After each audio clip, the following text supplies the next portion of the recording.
So, Connor, when did it start? I'd say a few months ago. I don't really remember though. Very well. I think a lot of people want to know, how often would you get your fix? Maybe 2 or 3 times a day. Morning, noon, and night. That's pretty often then. Hell, I know people that did it every few hours. Well, I knew people that did it every few hours.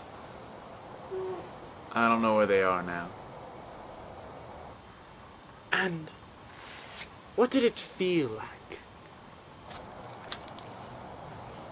People always ask me this. The way I see it, take the best orgasm you've ever had, multiply it by 1,000, and you're still nowhere near it. Starbucks was bliss. Conor Garrison hasn't made a film in almost a year. When emailed, he didn't respond. When called, he wasn't home. In Conor's own words, some people have little addictions to Facebook, web boggle, America's Next Top Model, you know, small stuff like that. Mine was much more serious than who Tyra Banks kicked off this week. This is the story of his struggle against the irresistible nature of the Bucks. It really all started with the gateway drinks, as they call them these days.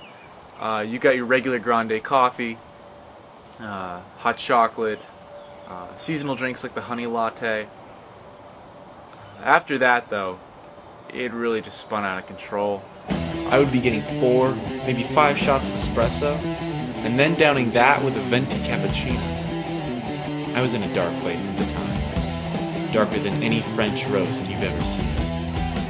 Conor began drifting from Starbucks to Starbucks, working menial jobs along the way to fund his habit. It took over his entire life. I sold my phone, my computer, my camcorder, even my hair. I lost all contact with my family and friends. All for that rush that the Bucks gave me. Did you ever want to quit? Not at the time.